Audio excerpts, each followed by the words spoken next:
As Amora got to the assembly ground, she felt the teachers and students looking at her curiously. She heard some whispering. Amora knew they were wondering why she left the Victoria Noble Academy, a fancy, private girls' school, to come to this public high school. That's her, the new girl. I heard she got kicked out of her old school. Look at her, acting all high and mighty. Amora kept her head high, trying to ignore the comments.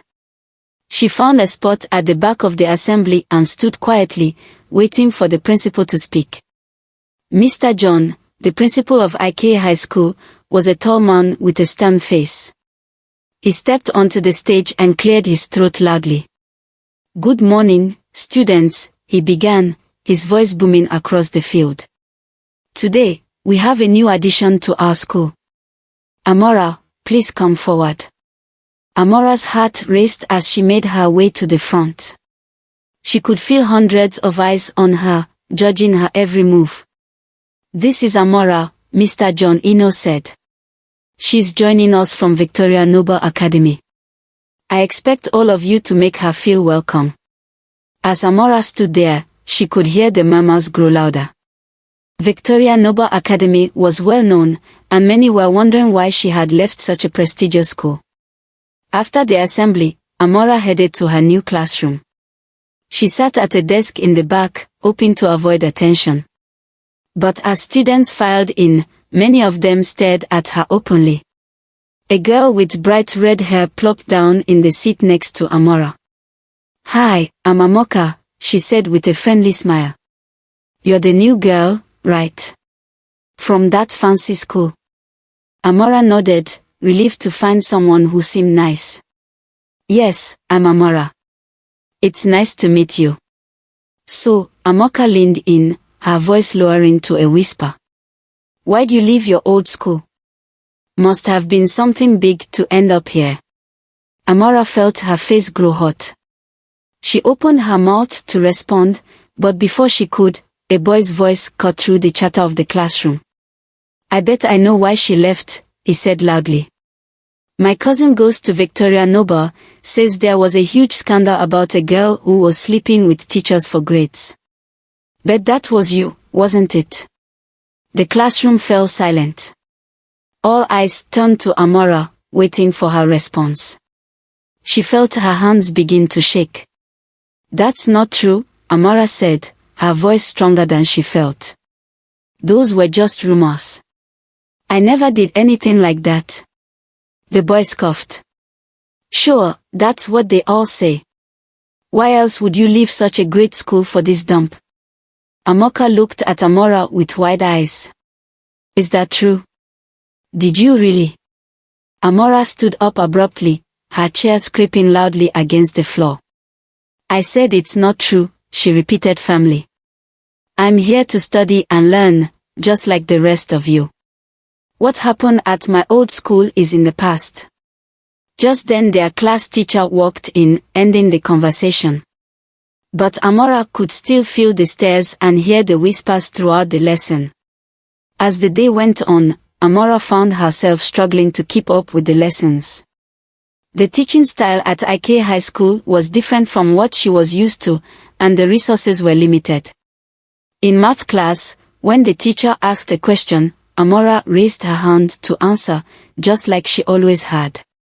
"Oh, the new girl thinks she's smarter than all of us," a girl sitting nearby muttered. Amora slowly lowered her hand, feeling conflicted. She knew the answer, but was it worth drawing more attention to herself? During lunch break, Amora sat alone under a tree in the schoolyard. She watched as groups of friends laughed and chatted, feeling more alone than ever. Amoka approached her, carrying a lunchbox. "Mind if I join you?" she asked. Amora nodded, grateful for the company. As they sat, Amoka spoke up. "Listen, about what that guy said in class, I'm sorry. It wasn't cool of him to spread rumors like that."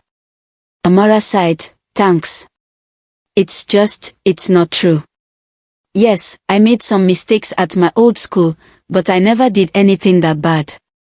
I just want a fresh start." Amoka nodded thoughtfully. You've got one here. It might not be as fancy as your old school, but IK High isn't so bad once you get used to it. As they continued to chat, Amora felt a glimmer of hope. Maybe she could find her place here after all. Weeks passed, and Amora slowly began to adjust to life at IK High School. She kept her head down, focused on her studies, and tried to ignore the lingering whispers and stares. One day, Mr. Sam, the English teacher, announced a writing competition. The winner, he said, his eyes scanning the classroom, will represent our school at the state-level competition. It's a big opportunity, so I expect your best work. Amora's eyes lit up. This was her chance to prove herself, to show everyone that she was more than just rumors and gossip. As soon as she got home, Amora threw herself into writing. She spent hours crafting her story, pouring all her experiences and emotions into it. When she finally finished, she felt proud of what she had created. The day of the results arrived. Mr. Sam stood in front of the class, holding a stack of papers. "I've read all your entries," he began. "And I must say, I'm impressed, but one stood out above the rest. The winner is Amora." The classroom erupted in murmurs. Amora felt a mix of joy and anxiety as she walked to the front to receive her paper. "Excellent work, Amora," Mr. Sam said, smiling. "Your story was truly exceptional." As Amora returned to her seat, she overheard a group of students whispering. Of course she won. Probably used her old tricks to charm Mr. Sam. Yeah, bet she didn't even write it herself. Probably got help from her rich parents. Amora felt her happiness deflate. Would she ever escape her past? Amoka, who had become Amora's closest friend, noticed her distress. "Don't listen to them," she whispered. "You won fair and square. Your story was amazing." Despite Amoka's support, Amora couldn't shake off the feeling of doubt. That night, she approached her parents. "Mom, Dad," she said hesitantly. "I won the writing competition at school." Her parents beamed with pride. "That's wonderful, Amora," her mother exclaimed. "But," Amora continued, "some students think I cheated. They don't believe I could have won on my own." Her father's face grew serious. "Amora, we know you've been working hard to turn things around. Don't let anyone make you doubt yourself." Encouraged by her parents' words, Amora decided to confront the rumors head-on. The next day at school, she approached Mr. Sam after class. "Sir," she said, her voice shaking slightly. "I heard some students saying I might have cheated in the competition. I want you to know that I didn't. I wrote that story all by myself." Mr. Sam looked at her with surprise. "Amora, I never doubted that for a moment. Your writing has a unique voice that can't be faked. Don't let anyone tell you otherwise." Feeling bolstered by Mr. Sam's words, Amora made a decision. She would prove to everyone once and for all that she was more than just a pretty face. As the state-level competition approached, Amora threw herself into preparation. She spent hours in the school library, reading and researching. Her dedication didn't go unnoticed. One afternoon, as Amora was buried in a book, she heard someone clear their throat. She looked up to see Chidi, one of the top students in her class, standing awkwardly by her table. "Oh, Amora," he said hesitantly. "I was wondering if you could help me with something. I'm struggling with the literature assignment and I heard you're really good at it."